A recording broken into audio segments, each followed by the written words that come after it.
Thank you.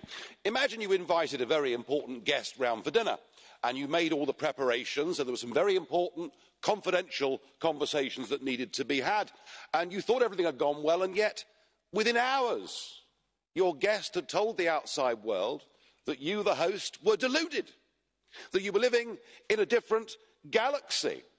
And then all the contents of the conversation were blabbed to an opposition newspaper, and to add insult to injury, you say the food wasn't actually very good either.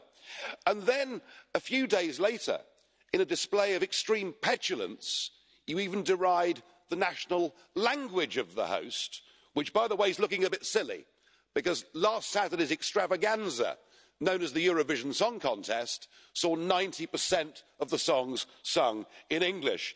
Now, if you were the host and you'd been treated like that by somebody that you thought was important and somebody you thought you could trust, I think you'd be asking yourself, were you dealing with a reasonable person? Now, I don't know, Mr Juncker, whether this is how you carry on in Luxembourg. I doubt it, because in any other part of the civilised world, frankly, that behaviour would be considered to be bloody rude and the act of a bully. Well, I'll tell you something.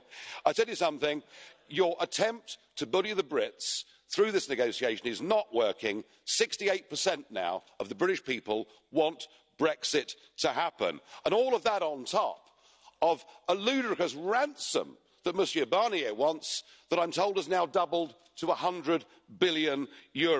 Either we get some grown-up, reasonable demands from the European Union, or the United Kingdom will be forced to walk away before the end of this year. We can't spend 2 years with this farce. There is a big, big world out there, and I'm beginning to think that perhaps, I very rarely agree with Marxists, but perhaps Mr Varoufakis is right when he says about negotiating with the EU, it is a technocracy that is desperately clinging on to its own exorbitant and illegitimate power.